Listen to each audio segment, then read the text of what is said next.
इपरलम्प्स बालों का आसान इलाज।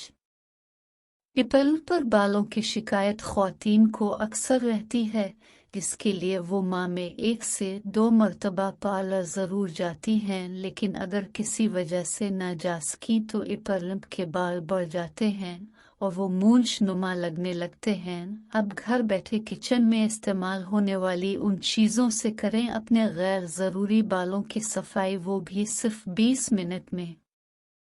1 चम्मच बेसन, 1 चम्मच चावल का आटा, 1 चम्मच खंड ब्राउन शुगर, आधा चम्मच हल्दी और 3 कतरे बादाम का तेल। उन तमाम चीज़ों को मिलाकर अच्छी तरह पेस्ट बना लें।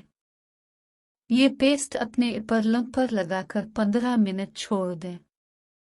इसके बाद किसी मोटे कपड़े या तौलिए से इपरलम्प को रगड़ लें, इससे बाल भी हिट जाएंगे और आपकी जिल्द पर किसी किस्म का ना तो कोई निशान होगा और ना तकलीफ व जलन। अगर ज़्यादा बाल हैं तो आप रोज़ाना आजमा के देख लें, आपको खुद फर्क नज़र आएगा।